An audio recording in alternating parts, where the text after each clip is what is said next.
বছর ঘুরে আবারও রহমতের রোজা। আর এই রোজা চলে আসার 2 দিন আগে আমি আমার ঘরের কিছু কাজ গুছিয়ে নিলাম। সবাইকে আসসালামু আলাইকুম, সবাই কেমন আছেন? আর ঘরের কাজগুলো বলতে, রোজার আগে যদি ঘরের কিছু কাজ গুছিয়ে নেওয়া যায় তাহলে আমার মনে হয় রমজানে তেমন বেশি কষ্ট হয় না। আর রমজানের প্রস্তুতি বলতে আমার কাছে মনে হয় ছোটোবেলা থেকে আমার আম্মাকে দেখতাম যে রমজান আসার আগেই সে তাড়াহুড়া করে তার সংসারের সমস্ত কাজগুলো গুছিয়ে রাখতো, যাতে করে সে রমজানে ভালোভাবে সময় দিতে পারে, নামাজ রোজা করতে পারে সুন্দরভাবে। আসলে অনেক সময় দেখা যায় যে আমরা ঘরের কাজগুলো করতে করতে দেখা যায় যে রোজা নামাজ এদিকে আমাদের অনেক গাফিলতি হয়ে যায় বা সময় দিতে পারি না। সেজন্য রমজানের আগে যদি এই ছোট ছোট কাজগুলো গুছিয়ে রাখা যায় তাহলে কিন্তু খুব সুন্দরভাবে সময়টা কাটে। একটু একটু করে আমিও আমার ঘরের কাজগুলো গুছিয়ে নিয়েছি। আর রমজান আসার আগে তো সব কিছু পরিষ্কার পরিচ্ছন্ন করে রাখতে বেশ ভালো লাগে, আর ঘরটা সুন্দর করে রাখতে তো সবার কাছেই ভালো লাগে। আমিও আমার ঘরটাকে সুন্দরভাবে একটু গুছিয়ে নিয়েছি, পরিষ্কার করার যা ছিল সেগুলো পরিষ্কার করে নিলাম। আসলে ঘরের আসবাবপত্র বলতে আমরা তো এগুলোকে প্রায় দিনেই পরিষ্কার করে থাকি, তো রমজান উপলক্ষে আমি আজকে আবার একটু পরিষ্কার করে নিলাম। তার সঙ্গে এদিকে দেখি বাজার নিয়ে এসেছিল, তো সেগুলোই আমি একটু বের করে নিলাম আর আপনাদের সঙ্গে একটু শেয়ার করলাম। বেশিরভাগ সময় আমরা গাছের লেবু খাই, তো কয়েকদিন ধরে কিন্তু লেবু গাছে একদমই নেই। এখন তো লেবুর সিজন না, তবে সাজ এসেছে, গাছে অনেক ফুল এসেছে, লেবু হবে কয়েকদিন পর। তো আজকে লেবু নিয়ে এসেছিল বাজার থেকে, তো বলছিল লেবুর প্রচুর দাম। তো এই যে আমি সব বাজারগুলো বের করে নিলাম, আর এই তো এখানে কিছু সবজিও নিয়ে এসেছিল। আর বিশেষ করে আমি আজকে বাজার করাইছি হচ্ছে মশলা আনার জন্য, কারণ রমজানের আগে আমি মশলাগুলোকে খুব সুন্দরভাবে যদি একটু গুছিয়ে রাখতে পারি তাহলে আমার অনেকটা কাজই গোছানো থাকবে। হাতের কাছে যদি সুন্দরভাবে সব মশলা কাটা, তারপর হচ্ছে যদি মশলাগুলো রেডি করা থাকে তাহলে কিন্তু রান্না করতে তেমন বেশি সময় লাগে না। আর এগুলো কিন্তু কাটা বাছা করতে অনেকটা সময় পার হয়। তো আমি এই সবগুলো এখন ব্লেন্ড করে নেব। এখানে কিছু মরিচ, তারপর হচ্ছে রসুন, আদা, এগুলোই ব্লেন্ড করব। ব্লেন্ড করতে যতটা সময় না লাগে এগুলো কিন্তু কাটতে বাছতে ততটা তার থেকে বেশি সময় লাগে। তো আমার কাটা বাছার পর হচ্ছে এগুলোকে আমি ব্লেন্ড করে নিয়েছি, আর এখন একটা প্লেটের মধ্যে ঢেলে তারপর হচ্ছে আমি ছুরি দিয়ে একটু এই যে আইসের মতো করে দাগ দাগ করে রেখে তারপর হচ্ছে ফ্রিজে কিছুক্ষণ রেখে দেব। এভাবে করে মশলাটা রাখলে যে কোনো বক্সের মধ্যে ভরে তারপর আমি হচ্ছে এটাকে ব্যবহার করতে পারবো খুবই সহজে। আর আমার সবগুলো মশলা একসঙ্গে বের করে তারপর হচ্ছে এই যে জমাট বাঁধাটা ঠান্ডা হওয়ার জন্য রাখতে হবে না, তো আমি একটু একটু করে রান্নাটা করে নিতে পারবো। তো আদাটা ব্লেন্ড করা হয়ে গেছে, আর এদিকে হচ্ছে রসুনটাও ব্লেন্ড করে নিয়েছি, আর আমি মরিচটাও ব্লেন্ড করে নিয়েছি, তো সেটাও ফ্রিজে রেখে দেবো।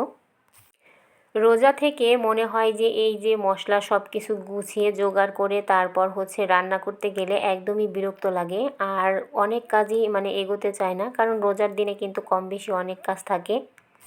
কিছু হাতের কাজ গুছিয়ে নিলাম, আর এখন হচ্ছে আমি একটু রান্না করতে চলে আসলাম। আর একটু রান্না তো করতে হবে, আর এখানে হচ্ছে খিচুড়ি বসিয়ে দেব।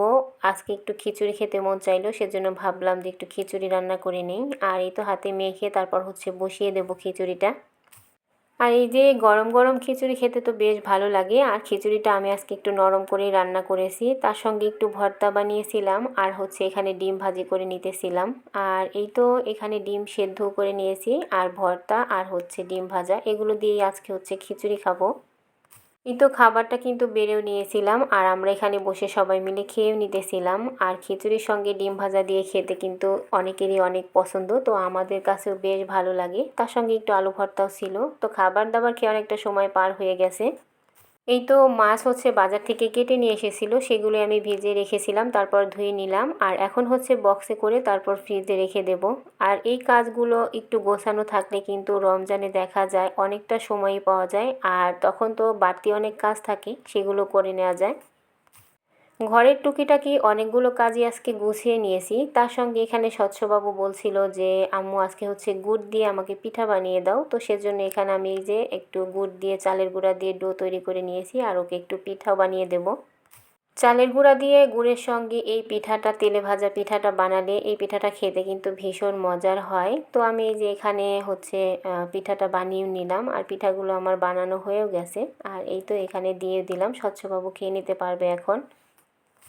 আর আমি যে মশলাটা ফ্রিজে রেখে দিয়েছিলাম 2-3 ঘন্টার জন্য সেটাও এখানে জমাট বেঁধে গেছে। এখন এগুলোকে আমি সারিয়ে তারপর হচ্ছে এই যে একটা বক্সে করে সুন্দরভাবে রেখে দেবো। এতে করে কিন্তু আমার মশলাগুলো একদম রেডি হয়ে গেল। এই তো প্রতিদিন একটু একটু করে রমজানের জন্য প্রস্তুতিটা নিয়েই নিলাম, আর এগুলো আমি বক্সে ভরে তারপর হচ্ছে রেখে দেব। আর আমার ভিডিওটা যদি আপনাদের কাছে ভালো লাগে তাহলে প্রিয় ভাইয়া এবং আপুরা আমার চ্যানেলটাকে অবশ্যই সাবস্ক্রাইব করে দিবেন এবং একটা লাইকও দিয়ে দিবেন। আর এই তো এখানে আমি সবগুলো আলাদা করে নিয়েছি, এখন হচ্ছে একটা কন্টেনারের মধ্যে ভরে তারপর ফ্রিজে রেখে দেব। এই মশলাটা দিয়ে পুরো মাসটা না গেলেও বেশ কিছুদিন কিন্তু আমার চলে যাবে, তো সেজন্য এখানে আমি আলাদা করে রেখে দিচ্ছি। বক্সের মধ্যে যতগুলো রাখা যায় রাখবো, তারপর বাকিগুলো অন্য একটা বক্সের মধ্যে করে তারপর রেখে দেবো। এগুলো কিন্তু মশলাটা এভাবে রাখলে অনেক সুন্দরও থাকে, আবার রান্নার সময় একদম ঝামেলা থাকে না।